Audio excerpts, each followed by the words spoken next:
है 30 नंबर की आती है, और 30 नंबर के पेपर में 30 नंबर की मैथ में लगभग 24 क्वेश्चन, ये तो ऑलमोस्ट सभी बच्चे करेंगे, लगभग जितने एवरेज बच्चे हैं ये 22-24 क्वेश्चन तो सब लोग करेंगे। लेकिन सिलेक्शन किस चीज पर डिपेंड करता है? सिलेक्शन डिपेंड करता है बाकी के बचे 6 क्वेश्चनों पर, और मैंने आपसे कहा था कि मैं आपको इन्हीं 6 क्वेश्चनों पर फोकस करूंगा, है ना। और चलिए भाई साहब आज की क्लास शुरू करते हैं। देखिए यहाँ पर ग्रुप डी से संबंधित या रेलवे से संबंधित जितने भी प्रीवियस ईयर में पेपर हुए हैं, है ना, उन सभी की मैंने एक बिल्कुल एकदम क्रमबद्ध तरीके से चैप्टर वाइज तरीके से पूरी सीरीज तैयार की है, जिसमें 2018 से लेकर 2024 तक सारे के सारे पेपर्स हम लोग यहाँ पर कवर करेंगे लाइन से।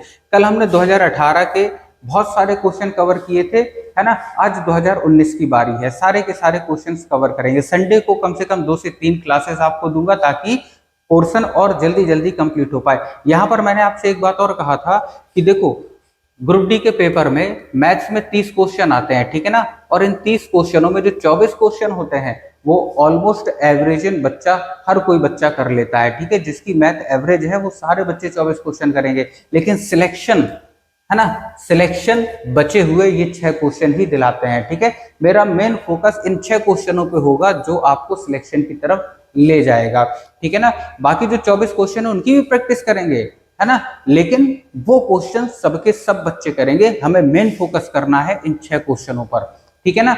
चलिए, और मैंने एक चीज और बताई थी कि ये वीडियो खास तौर पर मेरे साथ ऑफलाइन पढ़ने वाले सभी बच्चों के लिए है, क्योंकि मैं उन्हें सारे मेथड पहले ही सिखा चुका हूं। जो बच्चे नए देख रहे हैं यूट्यूब पर, जो भी बच्चे नए देख रहे हैं वो अपनी प्रैक्टिस कर सकते हैं, है ना। लेकिन कोई मुझे ये नहीं कहेगा कि सर बेसिक से पढ़ाइए, क्योंकि बेसिक से पढ़ाने का टाइम फिलहाल अभी के लिए नहीं है ना। चलिए अब हम लोग आगे बढ़ते हैं, परसेंट में हम लोग आगे चलते हैं कि 2018, देखिए 2018 के बहुत सारे क्वेश्चन हमने कवर कर लिए थे, कुछ क्वेश्चन बच गए थे तो उन्हें कवर करेंगे, और 2019 को पूरा कवर करेंगे, ठीक है ना। चलिए अब देखिए यहाँ पर हम लोग क्वेश्चन देखते हैं। ये देखिए पहला क्वेश्चन, हमारा पहला क्वेश्चन क्या कहता है? पहला क्वेश्चन कहता है सुरेश रुपए 1200 में 2 पुस्तक खरीदता है, वह एक को 20% लाभ पर बेचता है और दूसरी को 16% की हानि पर बेचता है।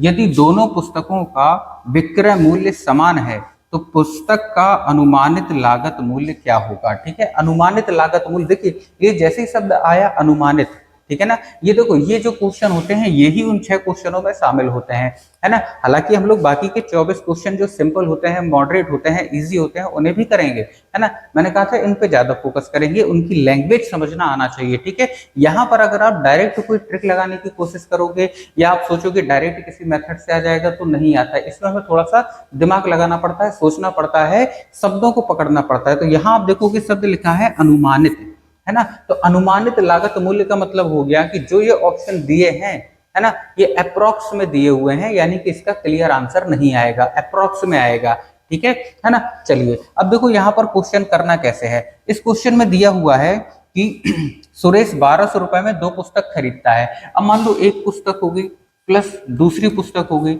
दोनों को कितने में खरीदा? उसने 1200 रुपए में खरीदा, ठीक है ना। आगे कह रहा है वह एक को 20% के लाभ पर बेचता है और दूसरी को 16% की हानि पर बेचता है।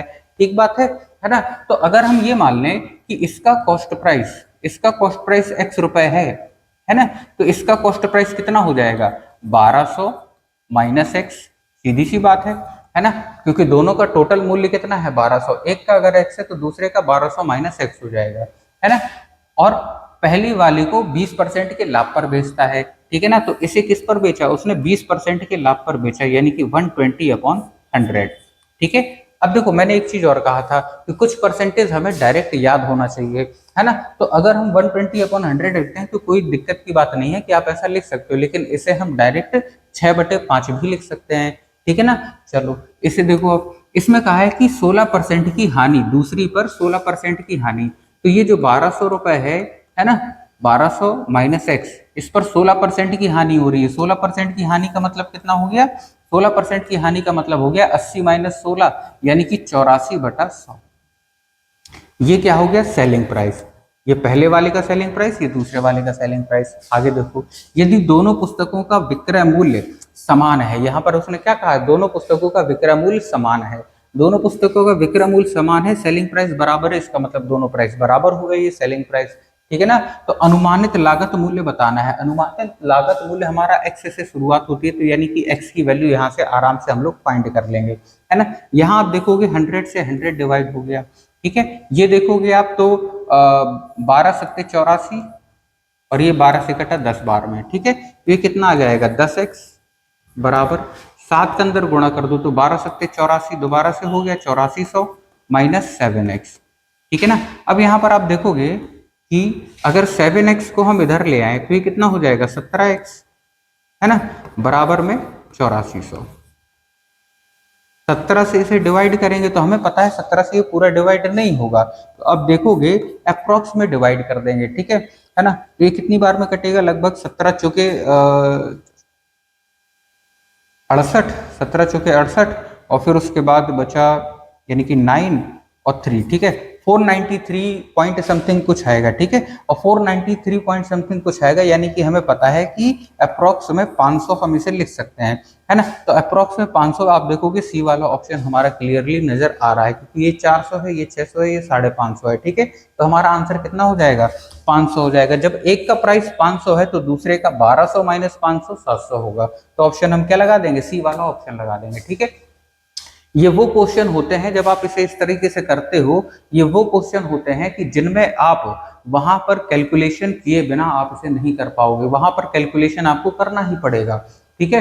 इनमें आप बिना कैलकुलेशन के नहीं कर सकते हो। इतना कैलकुलेशन आपको आना भी चाहिए कि आप जल्दी से जल्दी कैलकुलेशन कर लो, और कैलकुलेशन आप तभी कर पाओगे जब आपको 17 का टेबल याद होगा, पर ठीक है ना।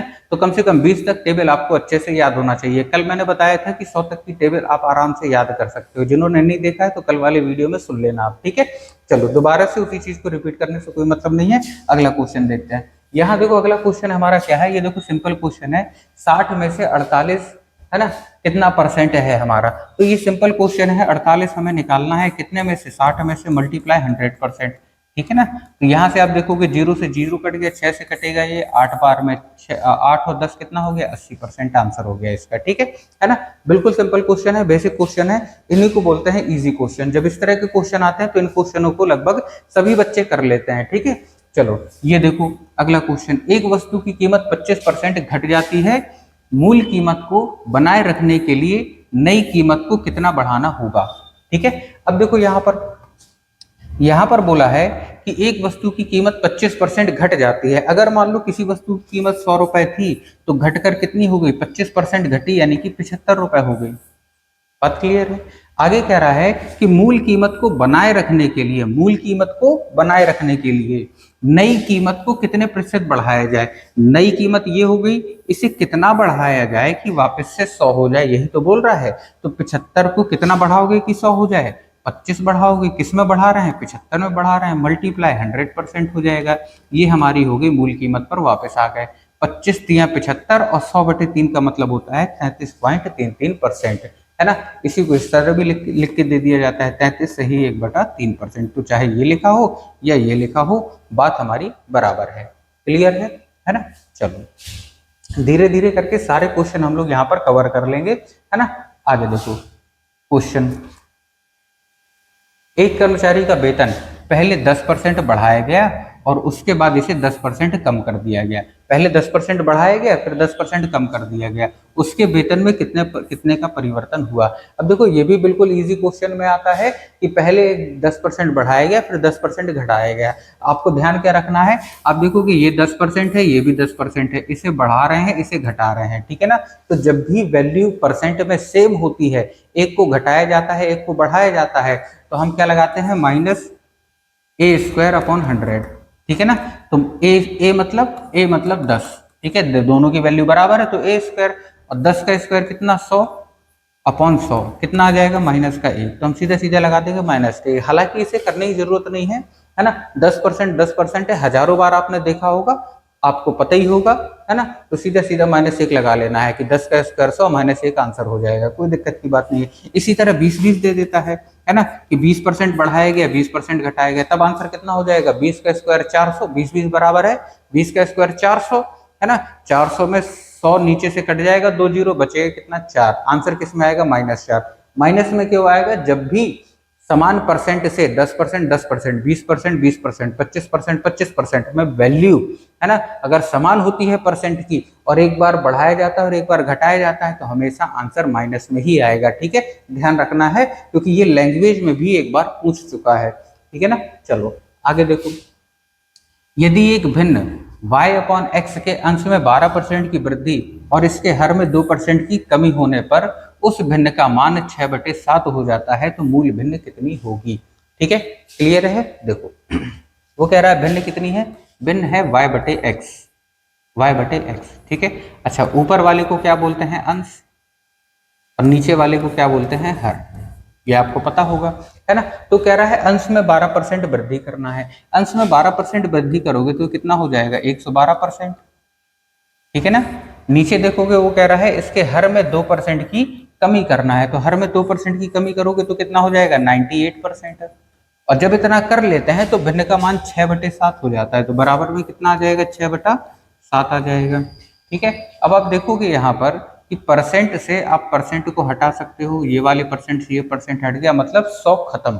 ठीक है, यहाँ आप देखोगे 7 से इसे डिवाइड करो, 7 एकम 7 बचा 2 यानी कि 28 हो गया, और 7 चौके 28। ठीक है, 7 से ये दोनों भी कट जाएंगे तो 7 दूनी 14। ठीक है, 7 एकम 7 बचा 4, 7 छंग 42। 2 से 16 भी कट रहा है तो 2 से 16 काट दो, 8 बार में। यहाँ पर देखोगे y अपॉन एक्स बराबर 6, और ये जो 8 है आ जाएगा नीचे, यानी 6/8। 2 से कट रहे हैं, 3/4, यानी y अपॉन एक्स से कितना आ गया, भिन्न आ गई हमारी 3/4। आंसर कितना हो जाएगा, ए वाला अपना आंसर हो जाएगा करेक्ट। ठीक है, यहाँ तक कोई दिक्कत, ठीक है ना, यहाँ तक कोई दिक्कत नहीं, है ना। अब देखो यहाँ पर हमने क्वेश्चन कर लिया, अब देखो अगला क्वेश्चन चलते हैं, है ना। ठीक है, 20% तक किसी वस्तु की कीमत को कम करने पर 20% तक किसी वस्तु की कीमत को कम करने पर 20% की बिक्री में वृद्धि होती है।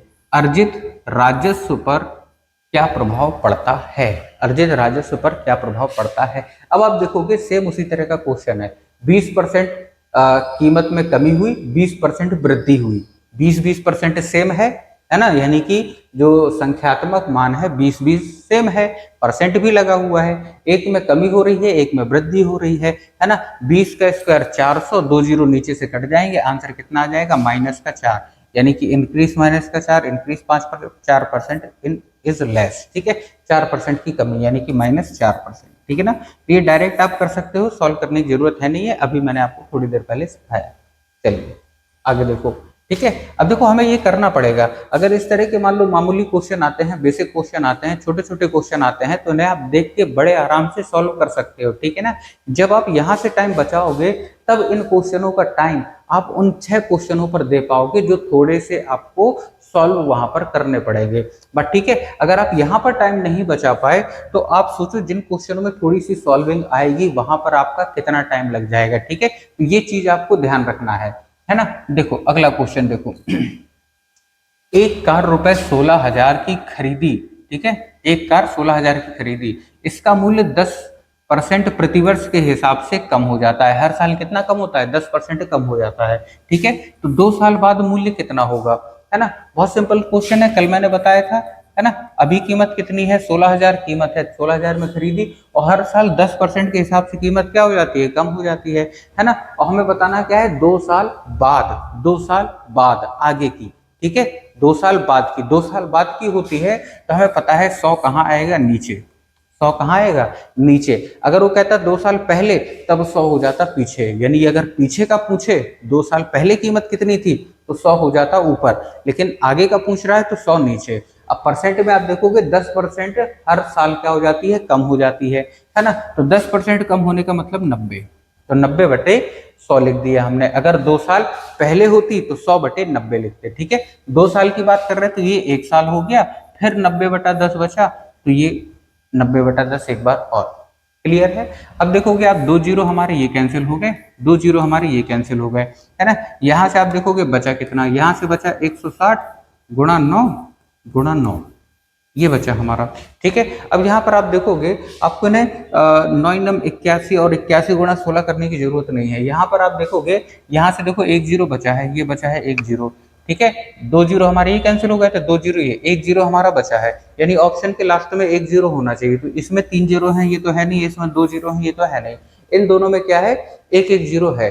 ठीक है, अब यहाँ पर आप देखोगे 9 नम 81 1 और यहाँ पर 6, यानी कि इकाई के अंक में 6 होना चाहिए हमारा। तो यहाँ पर भी देखोगे जीरो के बाद 6 है, यहाँ भी जीरो के बाद 6 है। लेकिन यहाँ पर आप एक चीज गौर करो, यहाँ 9 और 9, यानी ये वाला जीरो तो खत्म हो गया, पीछे आ गया। ठीक है, और इकाई के अंक की जगह पे 6 आ गया, ये भी मैच कर रहा है। तो अब आगे क्या देखेंगे हम, 9 का मल्टीप्लाई 9 से, है ना, 81, और 81 का मल्टीप्लाई 16। जब 81 का मल्टीप्लाई आप 16 में करोगे तो आपको क्या लगता है, किसी भी संख्या के बीच में जीरो आएगा?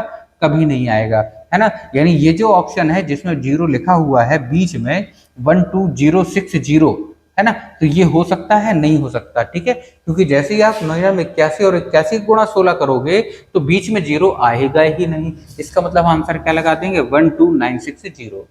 ठीक है, 12960। ठीक है, तो थोड़ा सा हमने इसमें यूनिट डिजिट भी लगाया, जीरो का काम भी देख लिया हमने। ठीक है, तो ये तरीके भी आपको अपनाने पड़ेंगे। ठीक है, हालांकि आप गुणा कर सकते हो, मल्टीप्लाई कर सकते हो आराम से, लेकिन अगर आप इतना दिमाग लगा लेते हो तो कम से कम आपके वहां पर 10 से 15 सेकंड 20 सेकंड बड़े आराम से बच जाएंगे। ठीक है, और जितना हो सके हमें टाइम ही बचाना है ना। चलो आगे देखो, यहाँ पर देखो अगला क्वेश्चन, एक गांव में बगैर बिजली के रहने वाले सभी 1200 घरों को बिजली का कनेक्शन उपलब्ध कराने का निर्णय लिया गया। ठीक है, कि सबको बिजली का कनेक्शन उपलब्ध कराना है, इतनी बात क्लियर है। घर कितने हैं? टोटल 1200 परिवार हैं, 1200 घर हैं, है ना। यदि विद्युतीकरण की दर 75% प्रति वर्ष है, विद्युतीकरण की दर 75% प्रति वर्ष है, तो 2 साल बाद बगैर बिजली कनेक्शन के रहने वाले परिवारों की संख्या क्या होगी? अब देखो यहाँ पे क्या लिखा है, 2 साल बाद, आगे की पूछ रहा है, 2 साल बाद, है ना। और हर साल कितने 75% लोगों को क्या मिल जाती है, विद्युतीकरण हो जाता है, यानी कि उन्हें इलेक्ट्रिसिटी मिल जाती है। ठीक है, अब यहाँ पर देखो एक चीज गौर करना, अगर आपने 75% से डायरेक्ट किया है कि मल्टीप्लाई 75%, अब 75/100 मल्टीप्लाई 75/100 गलत हो जाएगा। ठीक है, क्यों हो जाएगा? क्योंकि यहाँ पर आप देखोगे पूछ क्या रहा है कि बिजली कनेक्शन के रहने वाले परिवारों की संख्या क्या होगी, यानी कि बगैर बिजली कनेक्शन, यानी कितने लोग ऐसे बचे हैं जिनके घरों में अभी बिजली नहीं पहुंची है। तो टोटल 1200 घर थे, 1200 घर में पहले साल 75% को बिजली मिल गई, है ना। विद्युतीकरण हो जाना 75% मतलब 75% को बिजली मिल गई, बचे कितने 25%। तो यहाँ कितना निकालना है हमें, 25% निकालना है, यानी 25/100। एक साल क्लियर हो गया। उसके बाद आप देखोगे 2 साल की बात हो रही है ना। तो ये लोग बचे, इनमें से 75% अगले साल क्लियर हो जाएंगे, उनके घर में बिजली आ जाएगी, यानी अगले साल भी कितने बचे हमारे, 25% बचे, यानी 25/100। अब आप देखोगे 2 जीरो ये कैंसिल, 25 से कटेगा 25 चौके 100 और 4 तिया 12, तो ये कितना हो जाएगा 25 तिया 75, यानी 75 घर ऐसे रह जाएंगे जहां पर अभी भी बिजली नहीं पहुंची है। ठीक है, अभी भी बिजली नहीं पहुंची है ना। क्लियर है? ठीक है, चलो यही लैंग्वेज वाले क्वेश्चन है जिन्हें बच्चे एग्जाम दे के आते हैं, उसके बाद कहते हैं कि सर हमारी शिफ्ट में लैंग्वेज वाले क्वेश्चन आए थे, है ना, या सॉल्विंग वाले क्वेश्चन आए थे। तो ये बेसिकली इस तरह के अगर क्वेश्चन आते हैं तो इन्हें सॉल्विंग वाले क्वेश्चन नहीं बोला जाता है, लैंग्वेज। हाँ, लैंग्वेज वाले क्वेश्चन है कि आपको पढ़ना पड़ेगा, समझना पड़ेगा, देखना पड़ेगा ध्यान से, और फिर इन्हें सॉल्व करना पड़ेगा। क्योंकि अगर आपने इसमें देखोगे, आप डायरेक्ट कोई भी मेथड या कोई भी ट्रिक वगैरह इसमें आप नहीं लगा सकते हो। ठीक है, इनके लिए आपको अपनी बुद्धि लगानी ही पड़ेगी, बिना बुद्धि के काम नहीं चलेगा, और कोई बड़ी बुद्धि नहीं लगाना है, हमें खाली क्वेश्चनों में फर्क देखना है कि किस क्वेश्चनों में कैसा फर्क होता है। अगर अंतर हम समझ में आ गया तो हम क्वेश्चनों को बड़े आराम से कर सकते हैं। देखो ये अगला क्वेश्चन, एक रिसॉर्ट सप्ताहांत मतलब एक हफ्ता पर विशेष छूट प्रदान करता है। वे सप्ताहांत में आने वाले ग्राहकों का एक लॉग बनाकर रखते हैं। इस वर्ष औसतन वे अपने ग्राहकों की संख्या में 15% की वृद्धि देखते हैं। कितने परसेंट की वृद्धि देखते हैं? 15% की वृद्धि, यानी कि पहले जितने ग्राहक आते थे उससे इस बार 15% ज्यादा ग्राहक आए। आगे, पिछले साल उनके पास 1500 ग्राहक थे। ठीक है, तो इस साल उनके पास कितने ग्राहक है? सीधा सीधा क्वेश्चन हो गया ये तो, है ना। पिछले साल 1500 ग्राहक थे, हर साल 15% वृद्धि देखी जा रही है ना। तो पिछले साल अगर 1500 थे, 15% बढ़े, यानी 115/100। ठीक है ना, 2 जीरो ये कैंसिल हो जाएंगे। ठीक है, तो 115/100, 15 पना 75, है ना, 15 15 प्लस 7 हो गए 22, बचा 2, और 15 2 17, यानी 1725। अब कितने हो गए ग्राहक? 1725। ऑप्शन डी आपका करेक्ट आंसर हो जाएगा। ठीक है ना। अब यहाँ पर देखो दिक्कत क्या है कि जब बच्चे इतना बड़ा क्वेश्चन पढ़ते हैं, ये भी लैंग्वेज वाला क्वेश्चन है, इन्हें भी हम उन 6 क्वेश्चनों में शामिल कर सकते हैं, है ना, कि बच्चे इतना बड़ा क्वेश्चन पढ़ते हैं, नीचे आते आते फिर इसे 2 से 3 बार पढ़ते हैं वो। ठीक है, एक बार में उनके दिमाग में नहीं घुसता है, 2 से 3 बार। हालांकि क्वेश्चन आप देखोगे कि क्वेश्चन में कुछ नहीं रखा है, ठीक है, क्वेश्चन में कुछ नहीं रखा है, लेकिन छोटी सी लैंग्वेज को उन्होंने 4 लाइन की लैंग्वेज में बना दिया है ना। और जब भी इस तरह का क्वेश्चन आता है तो क्वेश्चन तो सिंपल है, लेकिन इन 4 लाइन को पढ़ने के लिए बच्चा हर दूसरी तीसरी लाइन के आने के बाद 1-2 बार और दोबारा पढ़ता है। ठीक है, आप मानो या ना मानो, आप उसे एक क्वेश्चन को 2-2 3-3 बार कई बार पढ़ के अपना टाइम बर्बाद कर देते हो। तो जब भी क्वेश्चन को पढ़ो, पहली लाइन से पढ़ना शुरू करो, है ना, लेकिन समझते समझते पढ़ो। ठीक है ना, समझते हुए पढ़ो कि क्वेश्चन क्या कह रहा है, ताकि आपको बड़े क्वेश्चन 2-2 3-3 4-4 5-5 लाइन पढ़ने के बाद दोबारा पहली लाइन से ना पढ़ना पड़े। क्लियर है? चलो आगे देखो। एक विलयन में पानी की 320 ग्राम मात्रा में सामान्य नमक की मात्रा 45 ग्राम है। ठीक है ना। द्रव्यमान प्रतिशत द्वारा द्रव्यमान के संदर्भ में विलयन की सांद्रता की गणना कीजिए। विलयन की सांद्रता की गणना हमें यहाँ पर करना है। चलिए गणना करते हैं। यहाँ पर देखो किसकी गणना करनी है, सीधे सीधे दिख रहा है 45 ग्राम की। 45 ग्राम की गणना करना है। कितने में से करना है? टोटल में से गणना की जाती है ना। जब भी आप सांद्रता निकालोगे, सांद्रता यानी कि कंसंट्रेशन, कंसंट्रेशन यानी कि सांद्रता जब भी आप निकालोगे तो जिस चीज की कंसंट्रेशन निकाल रहे हो वो तो ऊपर रहेगा, है ना। और कंसंट्रेशन हमेशा टोटल में से निकलता है। टोटल में से निकलता है तो टोटल वैल्यू कितनी होगी? पानी की मात्रा हो गई 320 और यहाँ पे नमक की मात्रा हो गई 45। ठीक है, तो 320 प्लस 45 कितना हो जाएगा? 365 ग्राम। ठीक है ना। परसेंट निकालना है तो मल्टीप्लाई 100%। ठीक है, अब यहां पर देखोगे तो ये कितना हो गया? 45/365 गुणा 100। 5 से कट रहा है, 5 से काट दो, 5 नम 45, ये आ गया 5 7 35 और 5 3 15। ठीक है ना। अब यहां पर देखोगे ऊपर हो गया 9 गुणा 100 यानी कि 900 बटे नीचे 73, तो नीचे आ गया 73 और परसेंट। ठीक है, अब देखो यहाँ पर, यहाँ देखो ऑप्शन देखो 12.33, 12.36, 10.36, 12.43। ठीक है, और 43 से भाग देना है और डिवाइड यहाँ पर मतलब भाग नहीं जा रहा है। ठीक है, तो अब आप क्या करोगे? आपके पास 2 तरीके हैं, या तो 73 का टेबल याद होना चाहिए, है ना, 73 का टेबल याद होना चाहिए, और यूनिट डिजिट से आप इसे कर नहीं सकते। ठीक है, क्यों नहीं कर सकते? क्योंकि यहाँ पर आप देखोगे ऑप्शन बहुत पास पास वाले हैं और बहुतों के यहाँ पर देखोगे 36 36, यहाँ पे 43, 3 3 3 बराबर है, 6 6 बराबर है, तो यूनिट डिजिट। और पहली बात तो यहाँ पर यूनिट डिजिट लगेगा ही नहीं जिस तरीके से लगाते हैं हम लोग। ठीक है ना, तो यहाँ पर हमें 73 का टेबल याद होना चाहिए। अब आप कहोगे सर 73 का टेबल याद करना मामूली बात है क्या, है ना, तो 73 का टेबल याद होना चाहिए। तो हमें क्या करना है? एक छोटा सा अंदाजा लेते हुए चलना है, आराम से कर लेंगे। ठीक है ना। यहाँ पर आप देखोगे 73 से पहले तो 90 को काटोगे तो एक ही बार में कटेगा, है ना। 73 से 90 को काटोगे तो एक ही बार में कटेगा, है ना। तो 90 में से जब 73 बच जाएगा तो कितना बचेगा हमारा, है ना। यहाँ से 10 में से 3 जाएगा तो बचेगा 7, यहाँ हो जाएगा 8, तो यानी कि 17। ठीक है, 17 कटेगा नहीं, 0 उतारेंगे तो 170 हो जाएगा। 170 हो जाएगा तो जब 73 से 170 को काटोगे, है ना, तो 73 दूनी 146। ठीक है, 146, है ना, तो कम से कम 2 बार तो जाएगा ही जाएगा। ठीक है ना, 2 बार तो जाएगा ही जाएगा। ठीक है, अब देखोगे यहाँ पर 2 बार 12 हो गया। अब पॉइंट आ गया। अब हमने देखा था 170 हो गया था, है ना, और 73 दूनी 146, 146। अभी मैं बता रहा हूँ 73 का पहाड़ा कैसे याद करना है। ठीक है, 73 का क्या मतलब 1 से 100 तक पहाड़े आप बड़े आराम से याद कर सकते हो, कोई बड़ी बात नहीं है। ठीक है ना, है ना। अभी मैं थोड़ी देर में आपको बता दूंगा दोबारा से कि कैसे आप कर सकते हो। ठीक है, अब यहाँ पर देखोगे कितना बचेगा आपका? 4 बचेगा, यहाँ बचा 6 और 4 2 6 0। पॉइंट लगा दिया, यहाँ पे आ जाएगा 0। ठीक है, क्योंकि 12 पॉइंट में ये आंसर आएगा। कितना हो गया? 240। ठीक है, अब 240 हो गया, 73 से कितनी बार में जाएगा? 7 तिया 21, ये पास में आ रहा है, यानी कि 3 बार में जाएगा, है ना। और 73 तिया कितना हो जाएगा, है ना, 219। 73 तिया कितना हो जाएगा? 219। 219। अब आप कहोगे सर इतनी जल्दी कैसे कर लिया है, तो ये अभी रुक जाओ, अभी बताता हूँ, ठीक है। 73 के यहाँ कितना हो जाएगा 219, ठीक है।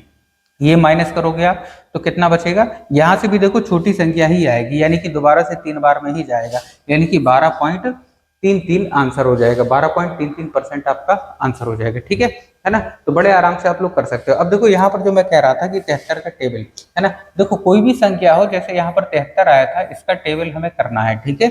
73 का टेबल हमें करना है। कल मैंने बताया था कि टेबल रटने की जरूरत नहीं है, याद करने की जरूरत नहीं है। टेबल में होता क्या है, 73 एकम 73, यानी कि 73 वन जा 73, 2 जा 73, 3 जा 73, 4 जा, ऐसे करते करते 73 9 जा, ठीक है, ये आता है। फिर लास्ट में 73 10 जा याद करने की जरूरत है नहीं है, क्योंकि 730 हो जाएगा। तो 73 2 जा से 73 9 जा तक हमें आना चाहिए, ठीक है। यानी कि आप देखोगे 2 से 9 तक की बात हो रही है, यानी कि अगर आपको 2 से 9 तक पहाड़े आते हैं तो 73 का हो या 99 का हो, यानी 1 से लेकर 100 तक कोई भी पहाड़ा हो, आप बड़े आराम से कर सकते हो। कैसे, यहाँ देखो, जैसे हमें 73 दूनी निकालना है, ठीक है, 73 2 जा, है ना, तो 73 2 जा का देखो 2 है तो अपन मन में मल्टीप्लाई कर सकते हैं, लेकिन एक छोटा सा तरीका बताता हूं, उसे आप बड़े बड़े में यूज कर पाओगे। 73 7 जा निकालना है तो कैसे निकालेंगे, ठीक है। तो यहाँ पर देखोगे हम 2 का क्या करेंगे, पहले 7 में मल्टीप्लाई करेंगे, ठीक है, 7 में मल्टीप्लाई करेंगे, ये चीज आपको अपने मन में रखना है ना। 7 में मल्टीप्लाई करेंगे, अपने मन में रखना है, तो 2 सत्ते कितना 14, ठीक है ना, और कितना है बाद में 3, और 2 का मल्टीप्लाई 3 में भी करोगे तो कितना हो जाएगा 6, ठीक है ना। तो यहाँ से कितना आया, जब 2 का मल्टीप्लाई इसमें किया तो कितना आया 6, और यहाँ पे किया तो कितना आया 14, ठीक है। तो बेसिकली ये 6 नहीं लिखना है, दो नंबर 2 डिजिट इधर तो 2 डिजिट इधर, तो 0 6, है ना। 14 को ऐड कर देना है 0 में, तो 14 ही रहेगा, और आ गया 6 146, ठीक है। अब आप कहोगे देखो 73 हमने माना, हमने कहा 73 मल्टीप्लाई 7, यानी 73 7 जा हमें निकालना है, ठीक है। आप देखोगे 7 सते 49, हमने 49 लिखा, 7 तिया 21 21 लिखा, ठीक है। अभी 4-5 बार आप लिख के कर लो कॉपी में, उसके बाद आपको मन में करना है, ठीक है ना। और बहुत आराम से आप 10-12 बार प्रैक्टिस कर लोगे, और हर बार आप इसी तरह दिमाग लगाओगे तो बड़े आराम से आपको याद हो जाएंगे, ठीक है ना। तो 7 सते 49 हो गया, और 7 तिया 21, ठीक है। यहाँ भी 2 डिजिट, यहाँ भी 2 डिजिट, जीरो लगाने की जरूरत हमें नहीं है। तो यहाँ आप देखोगे 49 है, 2 ऐड करो कितना हो जाएगा 51, और यहाँ पे क्या बचा 1, यानी कि 511 हमारा हो गया इसका आंसर, यानी कि 73 7 जा 511, ठीक है। तो बड़े हम थोड़ा सा आप प्रैक्टिस कर लीजिए, आराम से आप कर लोगे। चलो लौटते हैं हम लोग अपने क्वेश्चन पर। ये देखो अगला क्वेश्चन, एक घोल में 8% नमक है, यदि घोल का आयतन 550 ml है तो इसमें नमक की मात्रा कितनी है, ठीक है। एक घोल में 8% नमक है, यदि घोल का आयतन 550 ml है तो इसमें नमक की मात्रा हमें बताना है। बहुत सिंपल है। अब हमें पता है घोल कितने का है 550, इसमें नमक कितना है 8%, यानी 8/100 ही तो करना है। 1 0 ये कैंसिल, 5 से कटेगा 5 दूनी 10, 5 से कटा ये 11, 2 से कटा ये 4, और 11 चुके 44, कितने ml नमक है 44 ml, ठीक है। क्लियर है। चलो अगला क्वेश्चन देखते हैं। देखिए ये वाला क्वेश्चन देखो क्या लिखा है, किसी चुनाव में एक उम्मीदवार को 62% वोट प्राप्त होते हैं, कितना परसेंट 62% वोट प्राप्त होता है, और 35,640 वोटों से चुनाव जीत जाता है। यानी कि यहाँ पर देखो, है ना, एक आदमी है जो कि चुनाव जीत जाता है, उसे कितने परसेंट वोट मिलते हैं 62% उसे वोट मिले, ठीक है ना। और कितने वोटों से चुनाव जीत जाता है, इतने वोटों से 35,640 वोटों से चुनाव जीत गया, ठीक है। चुनाव में कुल वोटों की संख्या क्या थी यदि कोई भी वोट अमान्य नहीं है, यानी अवैध नहीं है ना। तो यानी कि देखो दो लोग अगर खड़े हैं तो एक ये जीता और एक ये हारा, अगर जीतने वाले को 62% मिले हैं, इसका मतलब हम बोल सकते हैं कि हारने वाले को 38% मिले होंगे। 100 - 62, ठीक है, कितना 38%, है ना। अब वो कह रहा है कि 3000 मतलब 35,640 वोटों से जीता। कौन जीता, ये, है ना। अब ये इतने वोटों से जीता मतलब पहले वाले को जो जीता उसे हारने वाले से इतने वोट क्या मिले, ज्यादा मिले होंगे, तभी तो इतने वोटों से जीता। जैसे मान लो कि कहते हैं ना एक आदमी 100 वोटों से जीता, तो जो जीता इसका मतलब उसे 100 वोट ज्यादा मिले। तो ये 35,640 वोटों से जीता मतलब इतने वोट उसे क्या मिले, ज्यादा मिले। अब ज्यादा मिले इसका मतलब इनके बीच का अंतर दिया हुआ है ये, अंतर दिया है और हम सीधा सीधा समझ गए कि जब ये अंतर है तो इनके बीच जो भी अंतर परसेंट में होगा वो इसके बराबर होगा। ठीक है, तो यहाँ 62%, यहाँ 38%, दोनों को माइनस करोगे तो ये कितना आ जाएगा, 8 4 12, यहाँ से बचेगा हमारा 5 3 2 5, 24%। तो इसका मतलब हम बोल सकते हैं कि 24% की वैल्यू हमें दी है 35640। ठीक है, हमें क्या निकालना है कि टोटल वोटों की संख्या कितनी है ना, चुनाव में कुल कितने वोट मिले। तो यहाँ से आप देखो 1% की वैल्यू निकाल सकते।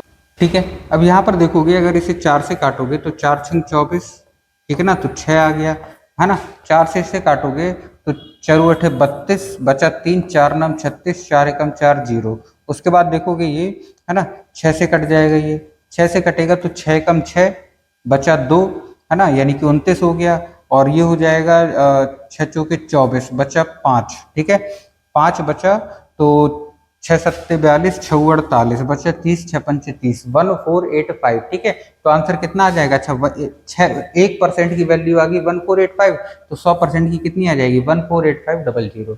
ठीक है, तो बड़ी आसानी से आप ये कर सकते हो, कोई बड़ी बात नहीं है। ठीक है, चलो अब ये क्वेश्चन हो गया हमारा, अच्छा क्वेश्चन है। इस तरह के क्वेश्चन चुनाव से संबंधित बहुत आते हैं पेपर में। ठीक है, चलो अगला क्वेश्चन देखो, किसी परीक्षा में चरण में 54 अंक प्राप्त किए। ठीक है, किसने, अच्छा चरण नाम है देखो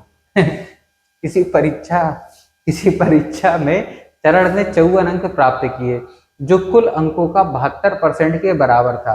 परीक्षा कितने अंकों की थी? क्लियर है ना। तो ये चरण नाम का आदमी है, ठीक है ना, बहुत बढ़िया नाम है चरण।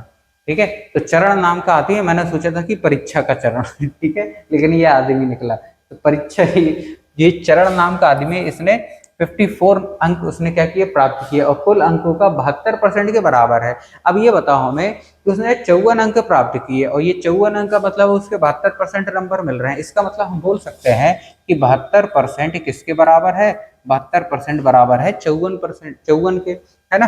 परीक्षा में कुल अंक हमें निकालना है, हम 1% निकाल लेंगे, यानी कि 54/72। ठीक है ना, 100 का मल्टीप्लाई कर देंगे तो ये आ जाएगा 100% आ जाएगा, दोनों साइड 100 का मल्टीप्लाई किया। अब ये कितना हो जाएगा, 9 से काट दो, 9 6 54, 9 8 72। ठीक है, 4 से काटो, 4 दूनी 8, ये कटेगा 25, 2 से कटेगा ये 3 बार में, और 25 3 75, आंसर कितना आएगा 75, यानी पूर्णांक कितने का था, 75 का पूर्णांक था। ठीक है, सिंपल क्वेश्चन था। ये वाले जो क्वेश्चन रहते हैं ये आते हैं इजी टू मॉडरेट वाले एग्जाम में सबसे ज्यादा। ठीक है ना, एएलपी का क्वेश्चन है खैर ये, लेकिन 2018 वाली शिफ्ट का ही है, 2018 का ही है ना। देखो आगे अब यहाँ पे देखोगे अगला क्वेश्चन, तान्या के वेतन में 15% की वृद्धि की गई, यदि उसका बढ़ा हुआ वेतन 14,030 है, उसका मूल वेतन कितना था। ठीक है, अब यहाँ पर देखो तान्या के वेतन में 15% की वृद्धि की गई और उसका बढ़ा हुआ वेतन ये है, यानी बाद वाली वैल्यू दी है। इसका मतलब अगर उसकी सैलरी यानी इनकम आई मान लें और 15% की वृद्धि हुई, यानी कितनी 115/100, और वृद्धि होने के बाद कितनी हो गई 14030, इतनी हो गई। ये कह रहा है ना कि 14,030, है ना, बढ़ा हुआ वेतन 14,030। तो जब हमने वेतन को बढ़ाया तो इसके बराबर हो जाएगा, है ना। उसका मूल वेतन कितना होगा, मतलब आई की वैल्यू हमें निकालना है। ठीक है ना। अब यहाँ पर देखोगे कि यहाँ पर 5 से काटो इसे, 5 दूनी 10, 5 3 15। ठीक है, 5 से इसे काटो, 5 दूनी 10, 5 8 40, 0 5 6 30। ठीक है ना। अब यहाँ से देखो 23 से इसे डिवाइड करो तो 23 एकम 23, बचा कितना 5, है ना। 28 में से 23 घटाओगे तो 5 बचेगा, और ये 0 यानी कि 50, फिर 2 बार में चला जाएगा। ठीक है, 50 और 23 दूनी होता है 46, बचा कितना 4, यहाँ पे 46 बचा, फिर 2 बार में चला जाएगा। 100 का मल्टीप्लाई होगा यहाँ पर, तो आई बराबर 12200। ठीक है, 12200। अब आपने यहाँ पर देखा होगा कि मैंने 23 का टेबल पढ़ा और आराम से डिवाइड कर दिया। ठीक है ना, 23 एकम 23, 23 दूनी 46, है ना। तो आराम से आप इसे मतलब डिवाइड कर सकते हो, डिवाइड करने में कोई बड़ी बात नहीं है। इस तरह अगर आप डायरेक्ट काटते हो, ठीक है ना, वो खाली होता क्या है कि जब आपको सिखाया जाता है और टीचर जब बोर्ड में इस तरह आपके सामने करता है तो आपको लगता है कि यार टीचर के अंदर कितनी बुद्धि है ना। तो वो बुद्धि नहीं लगाता है, वो अपनी थोड़ी सी दिमाग लगाता है यार उसे कैसे टैकल करना है हमें। ठीक है, क्योंकि हमें आपके सामने पढ़ाना है ना। और पढ़ाते समय अगर हम ये 23 के टेबल आप मतलब अगर आप सोचो अगर मैं ऐसा करूं, ठीक है, 23 को डिवाइड कर रहा हूं 2806, फिर ऐसे काट रहे हैं, ठीक है ना। तो यहाँ पर अगर मैं ऐसे करूं ठीक है, इस तरह से डिवाइड करूं, तो यहाँ पर आपके दिमाग में क्या आएगा कि जब सरी इस तरह कर रहे हैं तो हम लोग ऐसे कैसे कर पाएंगे। ठीक है, तो यहाँ पर अगर मैं ऐसे कर रहा हूँ, अगर आपको मैं ये ना बताऊं कि मैंने 23 से कैसे काटा, कि 23 का टेबल मुझे कैसे याद है, ठीक है, तो आप कहोगे कि वाह सर को 23 का टेबल भी याद है, काट भी दिया सर ने, इसका मतलब 23 का हमें भी याद करना पड़ेगा, है ना, और 23 का टेबल आपको याद करना पड़ेगा। अब 23 का टेबल आप कहोगे कि यार हम कैसे याद कर सकते हैं, हमें 10 तक याद करने में बचपन निकल गया, 10 के आगे हम नहीं बढ़ पाए। ठीक है, तो यहाँ पर आपको 23 का टेबल याद करना नहीं होता, है ना, थोड़ी सी प्रैक्टिस की जरूरत है, बड़े आराम से कर लोगे। ठीक है, चलो आगे देखो। वीर अपनी मासिक आय का 15% किराया, है ना, और शेष का 60% गृह कार्य पर खर्च करता है। ठीक है, तो अगर मान लो उसकी मासिक आय यानी इनकम आई है और 15% किराए पर खर्च करता है, यानी बचा कितना उसके पास 85%, यानी 85/100 मल्टीप्लाई, है ना, शेष इतना हो गया हमारा, 60% गृह कार्य पर खर्च करता है, तो अब कितना बचा, 100 - 60 40 हो गया, है ना, ये हो गया उसके पास बचा। तो बचा उसके पास टोटल कितना, 2210 रुपए, है ना। यदि वह रुपए 2210 की बचत करता है तो उसकी मासिक आय कितनी होगी। ठीक है ना, अब यहाँ पर आप देखोगे, ठीक है, अब यहाँ पर देखो इसे थोड़ा सा काट लेते हैं, है ना, यहाँ से काटोगे तो आपका 1 0 से ये कैंसिल हो जाएगा। ठीक है ना, 4 से ये कटेगा 25, 4 से ये कटेगा 25 बार में। ठीक है, अब यहाँ पर देखो 5 से काटो, 5 पना 25, 5 से काटो, 5 एकम 5, 3 बचा, 5 7 35। ठीक है ना, अब यहाँ पर आप देखोगे तो इनकम बराबर कितना आ गया, 221 × 5 × 0। ठीक है, 5 और 100 ऊपर आ गया, 17 आ जाएगा नीचे, आपका 17 आ गया, नीचे आ गया। ठीक है ना, अब यहाँ पर आप देखोगे कि हमारे लास्ट में देखो 2 0 हैं। ठीक है, लास्ट में 2 0 है, तो लास्ट में 2 0, अब बाकी तो 0 आएगा नहीं कहीं पे, ये मतलब विषम संख्या है, और 5, तो 5 का 1 में गुणा करोगे तो 5 ही आएगा, नीचे 17 है, डिवाइड कर रहे हैं तो 0 आने का कोई चांस ही नहीं है, तो 2 0 आएंगे। तो एक तो ये ऑप्शन नहीं होगा, ये ऑप्शन नहीं होगा, क्यों नहीं होगा, क्योंकि इसमें 3 0 लगे हुए हैं, तो या तो ये होगा या तो ये होगा हमारा।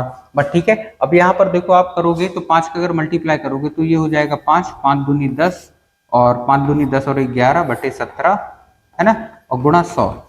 ठीक है, अगर आप यहाँ पर देखोगे, ठीक है, अगर आप यहाँ 110 देखो, 17 देखो, 110 देखो, 17 देखो, ठीक है ना, अगर आप देखोगे 17 छक्के, ठीक है, 17 6 जा 17 6 जा, अगर 17 6 जा करोगे तो कितना हो जाएगा, अभी मैंने बताया था 6 का 1 में करो 6, है ना, और 6 7 42, 42, है ना, और 42 4 आता है आगे, यहाँ आया था कितना 6, है ना, तो 6 4 10 हो जाएगा, और 2 यानी 102, तो 17 छक्के कितना हो गया, 102, 102 हो गया, यानी कि हमें पता है पहली वैल्यू तो 6 बार में ही कटेगी, 6 बार से स्टार्ट होने वाला एक ही नंबर है 6500। ठीक है, तो आपको करने की जरूरत नहीं पड़ेगी ना, आपको 17 का टेबल अगर नहीं याद है तो मुझे पता है कि नहीं याद होगा। ठीक है, ऐसे आप बड़े आराम से टेबल भी कर सकते हो, कोई बड़ी बात नहीं है। ठीक है, चलो आगे देखो क्वेश्चन।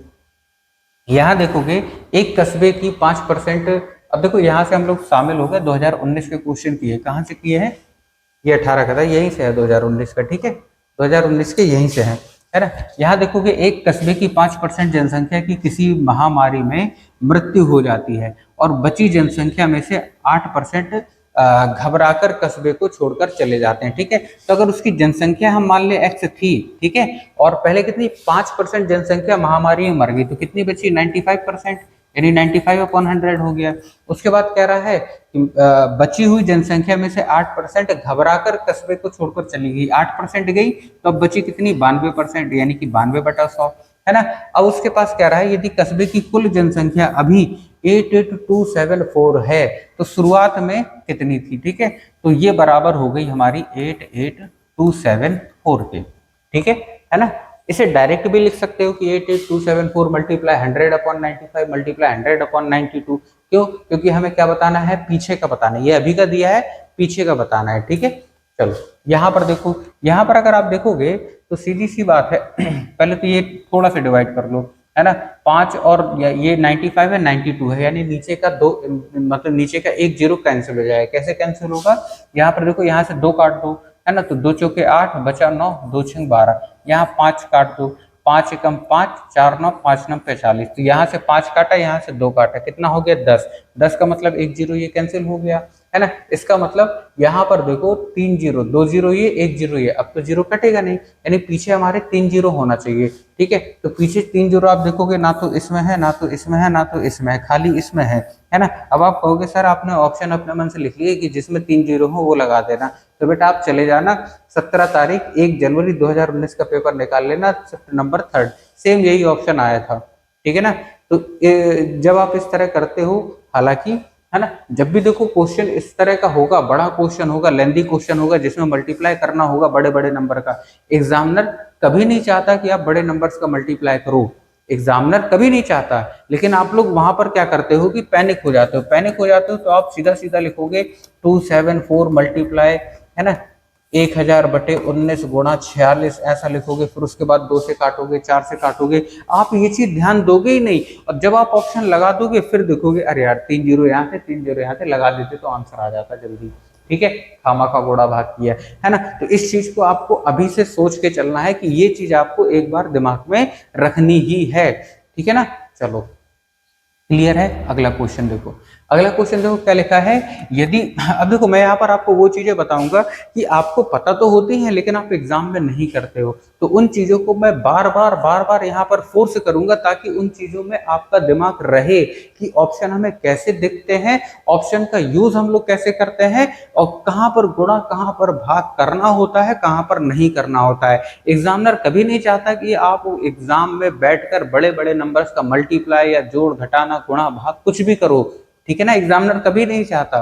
ठीक है ना, तो इस चीज को मैं यहाँ पर बताते जाऊंगा कि कैसे हम लोग इन सब चीजों को हैंडल करते हैं। यहाँ पर देखो अगला क्वेश्चन, यदि अंजू हिंदी के 80 अंक में 68 और गणित में 60 में से 46 अंक और विज्ञान में 90 में से 74 अंक तथा अंग्रेजी में 45 में से 35 अंक प्राप्त करती है, तो अंजू कौन से विषय में अधिकतम प्रतिशत अंक प्राप्त करती है। सबके अंक दे दिए इसने। ठीक है, अब देखो यहाँ पर क्वेश्चन को पढ़ने के बाद पहली नजर में तो लगता है यार सबके परसेंटेज निकालने पड़ेंगे। ठीक है, पहले क्वेश्चन लिख लेते हैं। क्या देखो हिंदी में कितने नंबर का पेपर था, 80 नंबर का पेपर था, और हिंदी में नंबर कितने आए उसके, 68।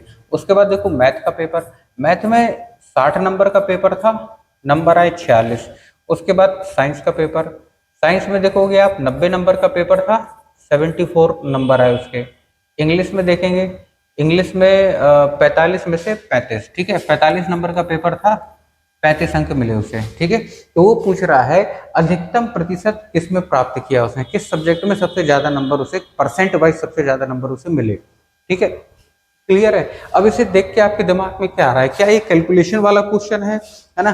क्या आपको सबसे पहले दिमाग में ये नहीं आएगा कि हम क्या करें कि इसका परसेंट निकाल लें कि 68/80 गुणा 100, इसका परसेंट निकाल लें, सेम इसी का, इसका सेम इसका सेम इसका, और जिसका परसेंट सबसे ज्यादा होगा उसी को सबसे ज्यादा नंबर मिले, वो हम आंसर लगा देंगे। लेकिन आप सोचो इन सबका जब आप परसेंट निकालोगे तो कम से कम 5 मिनट आपके खराब हो जाएंगे, मिनिमम 5 मिनट खराब होंगे इस क्वेश्चन में। ठीक है, तो ये वो क्वेश्चन होते हैं जो होते सिंपल हैं लेकिन ये उन 6 क्वेश्चनों में आते हैं जो आपके टाइम बर्बाद करते हैं। ठीक है, जो आपको सिलेक्शन से दूर ले जाते हैं। और मैंने आपसे कहा था कि मैं इन्हीं क्वेश्चनों पे आपका फोकस ज्यादा रखूंगा, तो इस तरह के 3 से 4 क्वेश्चन मैं भी आपको बता चुका हूं। ठीक है, अब देखो ये क्वेश्चन यहाँ पर आप देखोगे, इसे करने के लिए इस तरह का क्वेश्चन जब भी आ जाए आपको क्या करना है, यहाँ पर देखो लिखने का तरीका बदल देना है। आप ऐसे लिखते हो तो इसे ऐसे भी तो लिखा जा सकता है।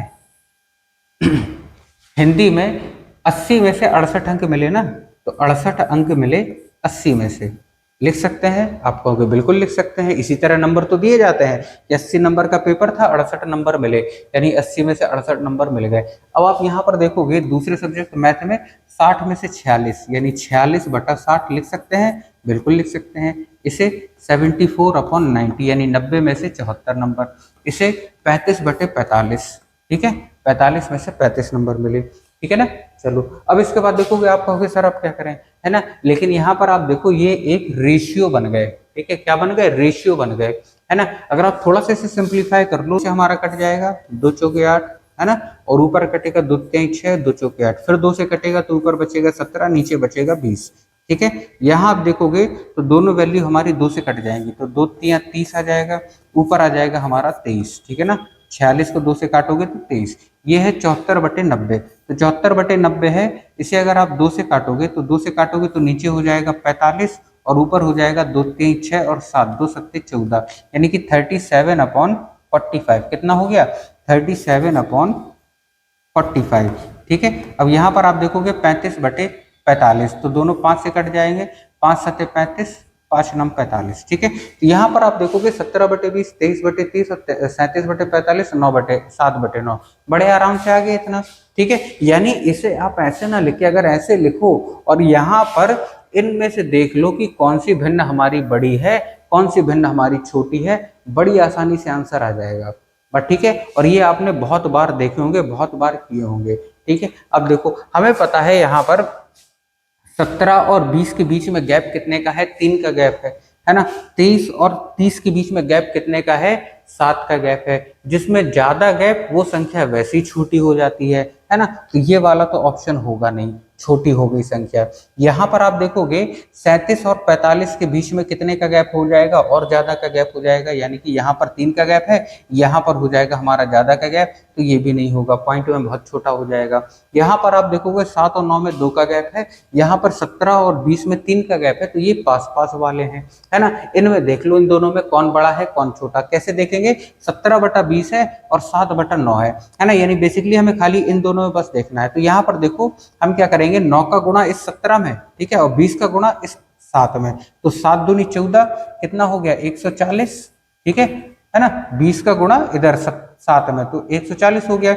9 का गुणा 17 में, ठीक है ना, तो 17 नंबर कितना हो जाएगा? 963, है ना। 3 बचा और 9 6 15, 153। बड़ा कौन सा है? 153। यानी कि 17/20 हमारी बड़ी संख्या है, और 17/20 हमारी बड़ी संख्या है, और ये किसकी संख्या है? हिंदी की। यानी हम कह सकते हैं कि हिंदी में उसने सबसे ज्यादा नंबर प्राप्त किए।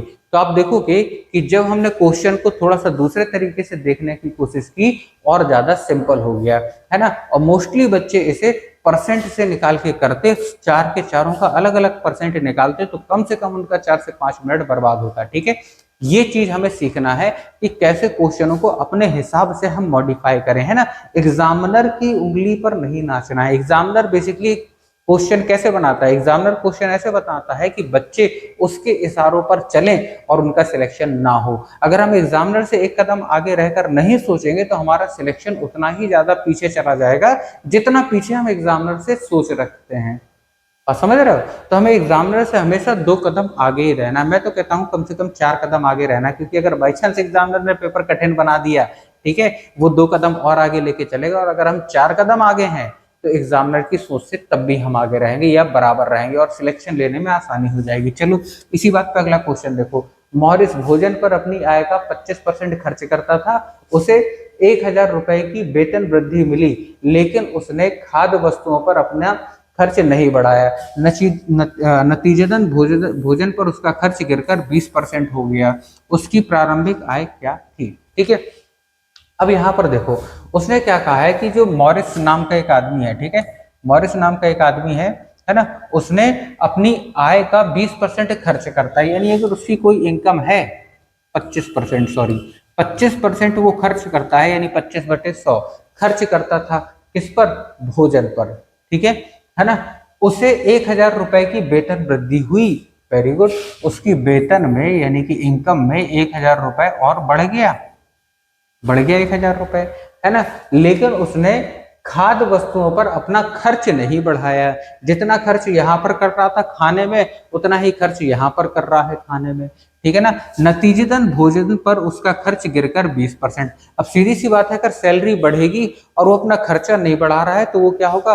खर्चा तो उतने रुपए ही करेगा, लेकिन परसेंट वाइज वो गिर जाएगा। तो यहाँ पर कितना? 20% आ रहा है निकल के, है ना। तो प्रारंभिक आय कितनी होगी? अब देखो ये भी तो भोजन पर खर्च था, ये भी भोजन पर खर्च है, और दोनों क्या है? वो घटा बढ़ा नहीं रहा है, यानी बराबर खर्च कर रहा है। इसका मतलब दोनों क्या होंगे? बराबर होंगे। और हमें प्रारंभिक आय बताना है, मतलब आय की वैल्यू हमें यहाँ से फाइंड करना है। ठीक है। अब देखोगे 100 से 100 कैंसिल हो जाएगा, उसके बाद 5 से काटोगे 5 के 20, 5 से काटोगे 5 × 25, ये कितना हो गया हमारा? 5i, है ना। 4 का अंदर मल्टीप्लाई कर दोगे तो 4i + 4000, 4i + 4000, 4i इधर आएगा, 5i में से माइनस हो गया तो ri बचेगा। तो ये कितना बचा हमारा इनकम बराबर, इनकम बराबर बचा 4000, यानी ऑप्शन हमारा क्या हो जाएगा, ऑप्शन नंबर डी 4000 हमारा आंसर हो जाएगा। ठीक है, तो उसकी प्रारंभिक इनकम कितनी थी, 4000, है ना। चलो उसके बाद देखो एक और क्वेश्चन हम लोग देखते हैं। यहाँ पर भी आज लग नहीं रहा कि जितना क्वेश्चन सोच के आए थे उतने क्वेश्चन हो पाएंगे, क्योंकि 8 बज गए हैं। ठीक है ना। चलो कुछ क्वेश्चन इसके बच जाएंगे, तो इसके 19 के क्वेश्चन कल करवा लेंगे। ठीक है, 19 के क्वेश्चन कुछ कल करवा लेंगे, फिर 20 और 21 के क्वेश्चन शामिल कर लेंगे, एक साथ हो जाएंगे अपने, है ना। यहाँ देखो अरुण की आय बाला की आय की 150% है, 150% है। चंदू की आय अरुण की आय की 120% है। Very good. यदि अरुण, बाला और चंदू यानी 3 लोग हैं, एक अरुण है और एक बाला है और एक चंदू है, ठीक है ना। कुल आय इनकी दे रखी है 86,000।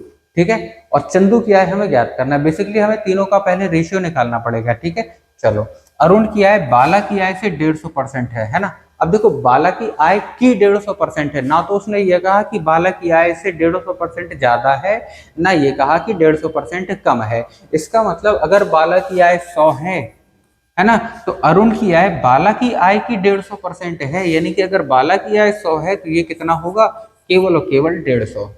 ठीक है, ना हमें इसमें 100 जोड़ना है ना घटाना है, क्योंकि उतना ही कह रहा है वो। और चंदू की आय अरुण की आय की 120% है ना। चंदू की आय अरुण की आय कितनी है, 150, इसकी आय की 120% है, इसकी चंदू की आय। तो आप देखोगे 2 जीरो ये कैंसिल हो गए, है ना। 12 पंचे 60, 12 6 18, तो इसकी आय कितनी हो गई, 180, है ना। इसकी 100 और इसकी 150, जीरो सब में कॉमन है, तो रेशियो आ जाएगा चंदू बाला और, है ना, सॉरी अरुण बाला और चंदू का कितना आ जाएगा, ये चंदू लिख दिया। ठीक है, कितना आ जाएगा हमारा 15, 10 और 18। ठीक है, आ जाएगा। अब हमें चंदू की आय निकालना है। ठीक है, टोटल इनकम है 86,000। ठीक है, ये कुल आय है तीनों की, हमें किसकी निकालना है, चंदू की। तो चंदू भाई साहब यहाँ है और इनका है 18, तो 18 आ जाएगा ऊपर, जिसका निकालना है उसे ऊपर, और तीनों को जोड़ के उसके नीचे से डिवाइड कर देंगे, यानी कि 15 + 10 25, और 25 + 18 कितना हो जाएगा हमारा, 25 + 10 हो जाएगा हमारा 8 5 13 4 43। ठीक है, 43, और 43 से 86 को काटोगे तो 2 बार में कटेगा, और 18 दूनी 36, यानी आंसर कितना हो जाएगा, 36,000 आंसर हो जाएगा। ठीक है, क्लियर है ना। यहाँ तक सारी चीजें हम लोगों ने बहुत अच्छे तरीके से, बेहतरीन तरीके से सीख ली हैं, है ना। लगभग हमने बढ़िया क्वेश्चन किए हैं। आज 2019 के कुछ क्वेश्चन बच गए हैं हमारे, उन्हें कल शामिल कर लेंगे, और कल ही 2020 के क्वेश्चन भी शामिल कर लेंगे। ठीक है ना। धीरे धीरे करके अच्छी खासी प्रैक्टिस कर लेंगे हम लोग। अगर आप लोग इसी तरह चलते रहोगे तो टाइम से पहले मैथ सारी की सारी, पूरी की पूरी, जितने रेलवे में पेपर हुए हैं 2018 से लेकर 2025 तक में, सारे के सारे आपको यहाँ पर कवर करवा दूंगा। ठीक है ना। और इसमें बेहतरीन क्वेश्चन करवाऊंगा, बिल्कुल सिंपल क्वेश्चन होंगे, उन्हें हटा देंगे हम लोग। ठीक है, क्योंकि उन्हें करने से कोई मतलब भी नहीं है। ठीक है, क्योंकि जोड़ घटाना गुणा भाग वाले बेसिकली हर टाइप का एक एक दो दो क्वेश्चन अगर सिंपल वाला है तो हर टाइप के एक एक दो दो क्वेश्चन तो मैं लेके चलूंगा ही चलूंगा। ठीक है, लेकिन मेन फोकस मेरा वही रहेगा कि अगर 30 क्वेश्चन मैथ के आना है, 24 क्वेश्चन लगभग एवरेजन सभी बच्चा करेगा, लेकिन मेरा मेन क्वेश्चन रहेगा इन 6 क्वेश्चनों को हैंडल करने में। ठीक है, मैं इन 6 क्वेश्चनों को आपको सिखाऊंगा कि कैसे आपको इन 6 क्वेश्चनों को हैंडल करना है, ताकि, है ना, जो सिलेक्शन वाला पोर्शन है ये 6 नंबर का, ये आप जरूर कर पाओ। ठीक है ना, ये तो आप आराम से सीख ही जाओगे। ठीक है, ये तो आप अभी भी आप देखोगे कि आप प्रैक्टिस सेट लगाते हुए ग्रुप डी के, तो 30 में से 20-22 क्वेश्चन मैथ के तो इजीली सही हो जाते हैं बच्चों के, लेकिन दिक्कत आती है यहाँ उसके आगे सही करने में। ठीक है, उसी पोर्शन पर मैं यहाँ पर आपके साथ काम करूंगा। ठीक है ना, चलिए उम्मीद करता हूँ आपको सेशन अच्छा लगा हो।